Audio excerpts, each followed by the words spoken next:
ഏകദേശം 1458 പേര് സാമൂഹിക സുരക്ഷാ പെൻഷൻ തട്ടിയെടുത്തിട്ടുണ്ട് എന്നാണ് വരുന്ന വിവരങ്ങൾ. പക്ഷേ ഇവരുടെ ആരൊക്കെയാണിത്? ഇവരെ പേര് വിവരങ്ങളൊന്നും പുറത്തു വന്നിട്ടില്ല. യഥാർത്ഥത്തിൽ ഇത് സർക്കാർ തന്നെ അവരുടെ ഇഷ്ടക്കാരെ സംരക്ഷിക്കാൻ വേണ്ടി എടുക്കുന്ന ഒരു നടപടിയാണോ? സർക്കാർ ഭയക്കുന്നുണ്ട് യഥാർത്ഥത്തിൽ പേര് വിവരങ്ങൾ പുറത്തുവിടാൻ? അതൊന്നുമല്ല. ഇത് വളരെ ആസൂത്രിതമായി വളരെ വിദഗ്ധമായി ഒരു എലക്ഷൻ മാനേജ്മെൻറ്റ് തന്ത്രം പയറ്റുകയാണ് CPM. ഇത് നിങ്ങൾക്കറിയോ, കേരളത്തിലാകെ എത്ര പേരാണ് ഈ സാമൂഹ്യ സുരക്ഷാ പെൻഷൻ, ക്ഷേമ പെൻഷൻ വാങ്ങുന്നവരുടെ എണ്ണം എത്രയാണെന്ന് അറിയാമോ? 15 ലക്ഷമാണോ? അല്ല, 62 ലക്ഷമാണ്. കേരളത്തിലെ ആകെ ജനസംഖ്യ എത്ര? 3 കോടി. ഒരു 3 കോടി സംതിങ് ആണ് വരുന്നത്. അതിൽ നിങ്ങളൊന്ന് ആലോചിച്ച് നോക്കൂ, 62 ലക്ഷം പേര്, ഏതാണ്ട് 1/2 കോടിയിലധികം പേര് ഈ പെൻഷൻ വാങ്ങുകയാണ് അല്ലേ? ഇതിനെക്കുറിച്ച് പഠിച്ച ഇപ്പോൾ ഈ സാമൂഹ്യക്ഷേമ പെൻഷൻ അല്ലെങ്കിൽ സാമൂഹ്യ സുരക്ഷാ പെൻഷൻ വാങ്ങുന്ന പല അനർഹരുമുണ്ട് എന്ന് CAG ആദ്യം കുറച്ച് മാസങ്ങൾക്ക് മുമ്പ് വെളിപ്പെടുത്തിയിരുന്നു. ഒരു നടപടി ഉണ്ടായില്ല. പക്ഷേ ഇത് ധനവകുപ്പിൽ ഇത് അന്വേഷിക്കാതിരിക്കാൻ പറ്റത്തില്ല. കാരണം CAGയുടെ അവിടെ നിന്ന് ഇൻഡാസ് വന്നു കഴിഞ്ഞാൽ അതിന് മറുപടി കൊടുത്തേ പറ്റുള്ളൂ. അങ്ങനെ മറുപടി കൊടുക്കാൻ വേണ്ടിയിട്ട് ഒരു അന്വേഷണം ഇവർ നടത്തി. അന്വേഷണം നടത്തിയപ്പോൾ അവർക്ക് മനസ്സിലായി ഇതിൽ ഒരുപാട് പേര്, നല്ലൊരു ശതമാനം പേരും ഈ പെൻഷൻ വാങ്ങാൻ യോഗ്യതയുള്ളവരല്ല, അനർഹരാണ്. അവർക്ക് മറ്റു പല രീതിയിൽ ജീവിക്കാനുള്ള സംവിധാനമുണ്ട്. പക്ഷേ അത് ഈ പറഞ്ഞതുപോലെ ചില കാര്യങ്ങൾ, ഇപ്പോൾ ഉദാഹരണത്തിന് ഒരു വയസ്സായ ഒരാൾ, ഭർത്താവ് മരിച്ചുപോയി, വിധവാ പെൻഷൻ കിട്ടാൻ യോഗ്യതയുള്ള ഒരു സ്ത്രീയാണെന്നിരിക്കട്ടെ. ചിലപ്പം അടുത്ത ബന്ധുക്കൾ ആരെങ്കിലും സർക്കാർ ഉദ്യോഗസ്ഥരോ ഒക്കെ ആയിരിക്കും. അവരുടെ സംരക്ഷണയിലായിരിക്കും കഴിയുന്നത്. അപ്പോൾ അവർക്ക് സാമൂഹ്യ സുരക്ഷാ പെൻഷൻ, ഈ വിധവാ പെൻഷൻ അവർക്ക് അർഹതയുണ്ടെങ്കിലും അവർക്ക് ജീവിക്കാൻ ആവശ്യമായൊരു സംവിധാനമുണ്ട്. ഇത് സർക്കാരിന് വേണമെങ്കിൽ പരിശോധിച്ച് ഇതിനകത്തൊരു നടപടിയെടുത്ത് ഇവരെ വേണമെങ്കിൽ ഒഴിവാക്കാം. അങ്ങനെയൊക്കെ നോക്കിയാൽ ഈ സാമൂഹ്യ സുരക്ഷാ പെൻഷൻ വാങ്ങുന്നവരുടെ എണ്ണം വളരെ കൂടുതലാണ്. ഏതാണ്ട് നല്ലൊരു ശതമാനം, അതായത് ഗസറ്റഡ് ഉദ്യോഗസ്ഥരടക്കം വലിയ BMW കാറുകൾ ഉൾപ്പെടെ ഉള്ള ആളുകൾ ഉൾപ്പെടെ ഇത്തരം പെൻഷൻ പറയുന്നത്. അത് തീർച്ചയായിട്ടും അത്തരക്കാരെ കണ്ടെത്തി ഇതിന് പുറത്താക്കാൻ സർക്കാരിന് സാധിക്കും. അത് ഈ പറഞ്ഞതുപോലെ അവരുടെ എണ്ണം കുറവാണ്.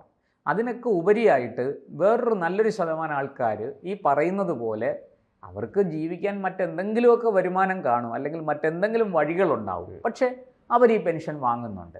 കാരണം എന്താണെന്ന് വെച്ചാൽ ഈ പറഞ്ഞതുപോലത്തെ കാര്യങ്ങൾ അവർക്കുണ്ട്.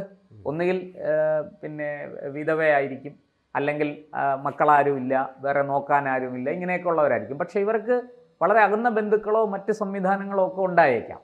അവരുടെ സംരക്ഷണയിലുമായിരിക്കും ഇവർ കഴിയുന്നത്. അപ്പം അത്തരക്കാരെ ഒഴിവാക്കാൻ പറ്റും. അതായത് സർക്കാരിന് വേണമെങ്കിൽ ഈ പെൻഷൻ വാങ്ങുന്ന ഒരുപാട് ആൾക്കാരെ തൊടു ന്യായം പറഞ്ഞ് പെൻഷൻ കൊടുക്കാതിരിക്കാനുള്ള വകുപ്പ് ഉണ്ടാക്കിയെടുക്കാം.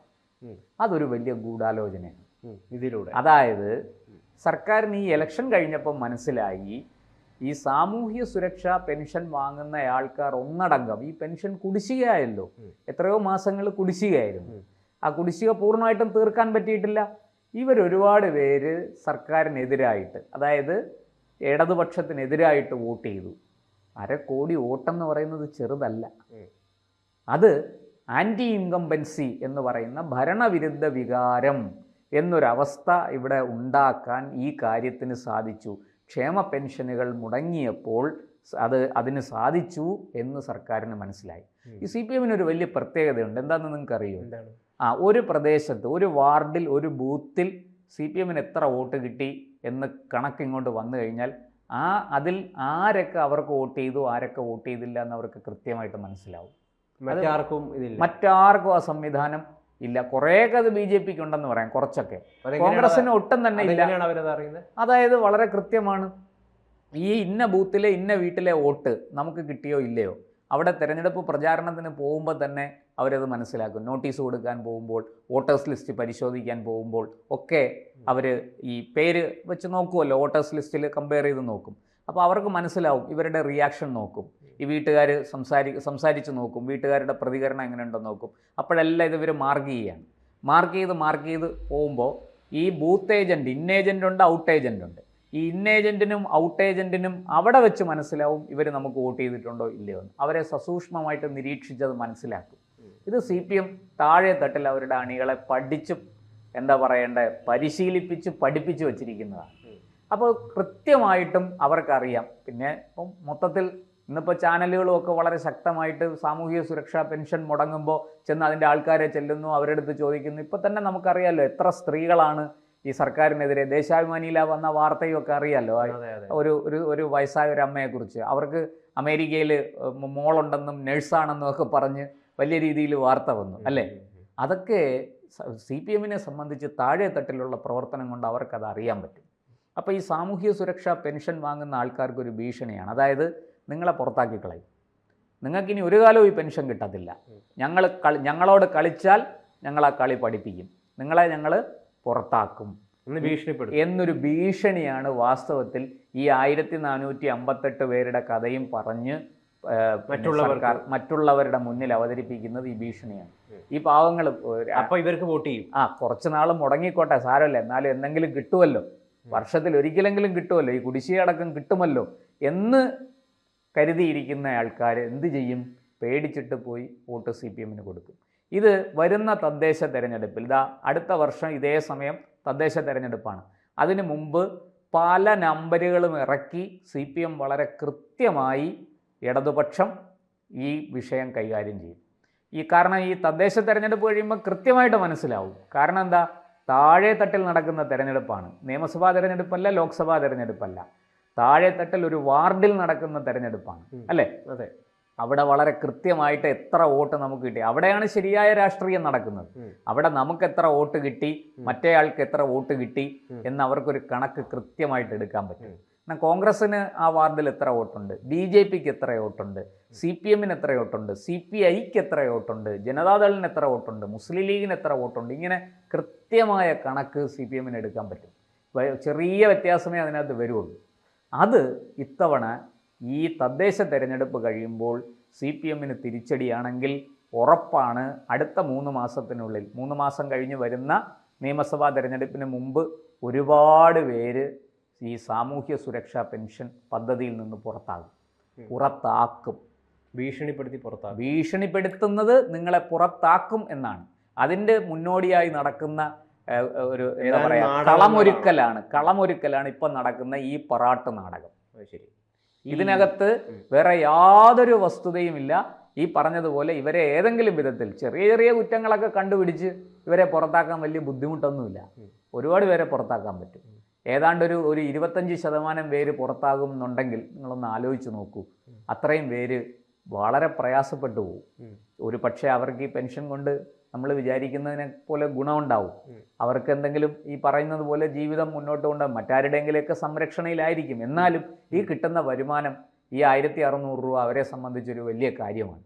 അപ്പം എന്തെങ്കിലും തൊടുന്യായം പറഞ്ഞ്, നിസ്സാര കാരണം പറഞ്ഞ് പെൻഷൻ പദ്ധതിയിൽ നിന്ന് ഇവരെ ഒഴിവാക്കുമോ എന്നുള്ള ഭയം അവരെ കൊണ്ട് CPMന് അനുകൂലമായ രീതിയിൽ വോട്ട് ചെയ്യിക്കും.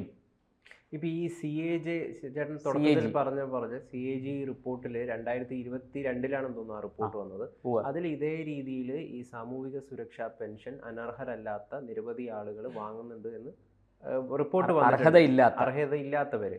പക്ഷെ എന്നിട്ടും നടപടി എടുത്തിട്ടില്ല എന്നുള്ളതാണ് ഇവിടെ ഗുരുതരമായിട്ടുള്ള ഒരു വീഴ്ച എന്ന് പറയുന്നത്. അതായത് ഏതാനും ഈ ഒരു തുച്ഛമായിട്ടുള്ള ഒരു തുകയ്ക്ക് വേണ്ടിയിട്ട് അത് പാവപ്പെട്ടവരുടെ ചട്ടിയിൽ നിന്ന് പൈസ തട്ടിയെടുക്കുക എന്ന് പറയുന്ന ഒരു ആർത്തി ഉണ്ടല്ലോ. അതും ഉദ്യോഗസ്ഥർക്ക് സർക്കാർ ശമ്പളം വാങ്ങുന്ന BMW കാർ അടക്കമുള്ള ആളുകളുടെ ഈ ആർത്തിയെ ഉള്ളിക്കളയാൻ വേണ്ടിയിട്ട് സർക്കാരിന് എന്തുകൊണ്ട് പറ്റുന്നില്ല? അല്ലെങ്കിൽ ഈ റിപ്പോർട്ട് വന്നിട്ടും എന്തുകൊണ്ട്?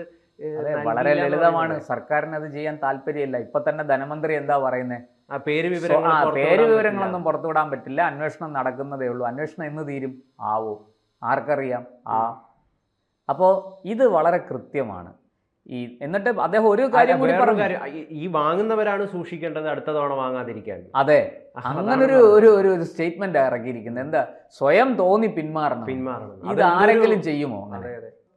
നമുക്ക് തോന്നും ഈ ധനമന്ത്രി മണ്ടത്തരം പറയുന്നതാണ്. ഇത് മണ്ടത്തരമൊന്നുമല്ല. ഇത് ഈ പാവപ്പെട്ട ആൾക്കാരെ ക്ഷേമ പെൻഷൻ വാങ്ങുന്നവർക്ക് ഒരു ഭീഷണിയാണ്. എന്ന് വെച്ചാൽ നിങ്ങൾ ഏത് നിമിഷവും ഇതിൽ നിന്ന് പുറത്താക്കപ്പെടാം, ഈ പട്ടികയിൽ നിന്ന് പുറത്താക്കപ്പെടാം. അപ്പോൾ എന്ത് വേണം? ആ പട്ടികയിൽ ഉൾപ്പെട്ട് നിൽക്കണമെങ്കിൽ നിങ്ങൾ ഞങ്ങളുടെ കൂടെ നിൽക്കണം, ഞങ്ങൾക്ക് വോട്ട് ചെയ്യണം. ഇതൊക്കെ കൃത്യമായിട്ട് വീട്ടിൽ വന്ന് പറയാൻ CPM-ൻ്റെ കേഡേഴ്സ് ഉണ്ട്, അവർക്ക് പാർട്ടി പ്രവർത്തകരുണ്ട്. അതവർ കൃത്യമായിട്ട് വന്ന് പറഞ്ഞോളും.